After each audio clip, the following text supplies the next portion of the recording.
This weekend in Cleveland, something truly historic is happening. On May 15th, the Rock and Roll Hall of Fame will open the doors to Paul McCartney and Wings. And I'm not exaggerating when I say this.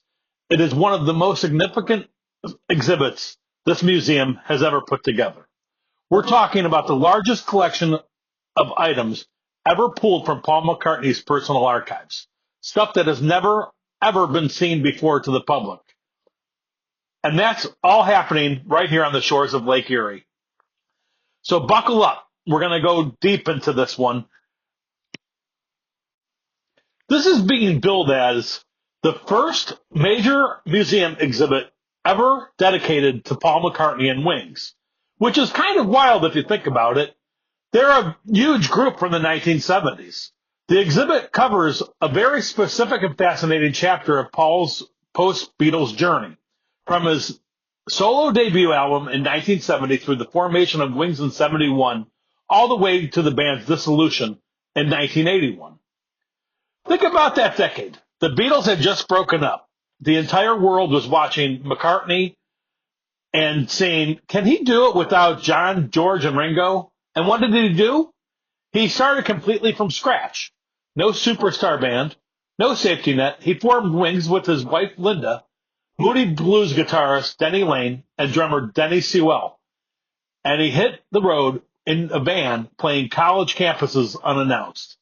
Then within a few years, Wings was filling arenas. Band on the Run, Silly Love Songs, Live and Let Die, 5 #1 albums on the Billboard 200. That's the story this exhibit tells. And it's a great story. So what will you actually see when you walk through the doors? Here's what's been confirmed and previewed. Instruments from Wings recording sessions and live performances. These are the actual guitars, basses, and keyboards used in the studio and on stage during the 70s. Not replicas, the real deal. Handwritten song manuscripts by McCartney. A collection of facsimiles of Paul's own handwritten lyrics from throughout the 70s. Imagine seeing the scrawled notes behind Jet or My Love. George Martin's original handwritten orchestral scores. This is incredible. We're talking about the actual handwritten scores by producer George Martin. On display will be the theme from Live and Let Die and Uncle Albert and Admiral Helsley. Truly irreplaceable pieces of music history on display in Cleveland, Ohio. Original album artwork and design proofs. McCartney, Ram, Wildlife, Red Rose Speedway, Band on the Road, Run, Venus and Mars, and London Town. You can trace the visual identity of Wings through all of it.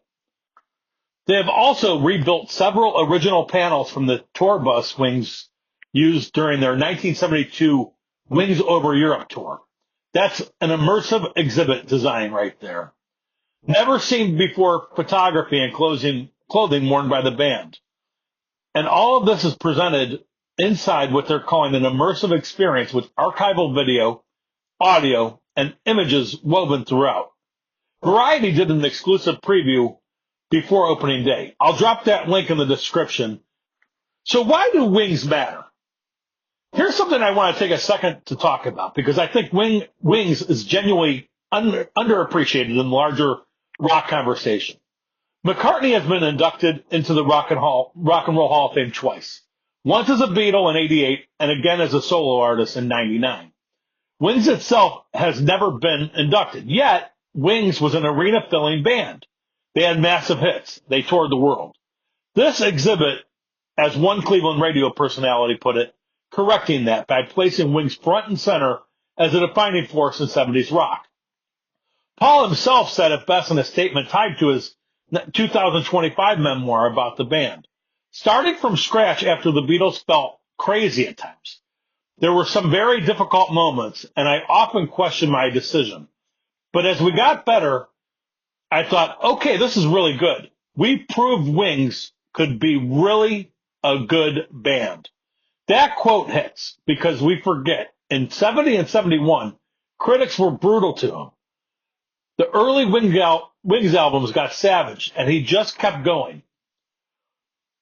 He earned his respect. And now, more than 50 years later, Cleveland is home to the definitive exhibition of that era. Now, if you want to go even deeper before or after visiting the exhibit, there is a perfect companion piece that just dropped on Amazon Prime Video. It's called Paul McCartney, Man on the Run, directed by Oscar, Emmy, and Grammy Award-winning director Morgan Neville, the same guy who made 20 Feet from Stardom. The Rock Hall actually hosted an early screening of this documentary back in February, before it hit streaming. It was a very cool moment. The film premiered at the 2025 Telluride Film Festival and is now on Prime Video. 1 hour and 55 minutes of access to Paul and Linda McCartney's home videos, stuff nobody's ever seen before, plus new interviews with their children, Wings band members, Sean Lennon, Mick Jagger, and Chrissie Hynde. Neville described it as Paul's impossible run from the long shadow of the Beatles. The trailer alone is emotional. It's also worth noting that this exhibit doesn't exist in isolation. It's part of a massive cultural movement around Wings' legacy that has been building for over a year. In 2025, Paul released a book co-authored with historian Ted Wildmore called Wings, the Story of a Band on the Run, an oral history of the band based on dozens of hours of interviews. Alongside it came a compilation album called Wings, available on streaming and limited edition vinyl. Then came the documentary, now the exhibit.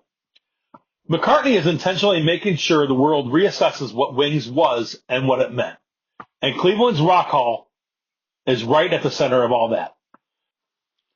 So here's my challenge. If you're anywhere near Cleveland this summer, you need to get to the Rock Hall. This is not a maybe one day exhibit. This is a once-in-a-generation collection of material that one of the most important figures in the history of rock and roll has assembled, and it's right here in our city.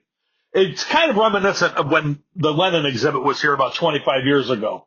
And I'm assuming that Paul is probably competitive and wants to outdo John. So that's my favorite exhibit that's ever hit the Rock Hall. So I'm assuming that this is going to be darn good. If you're new here, my name is Eugene McCormick. Follow me. I'm the Cleveland Leader. Subscribe, like, and comment. I am actually going to the exhibit tomorrow. So check back, see the place up close and personal.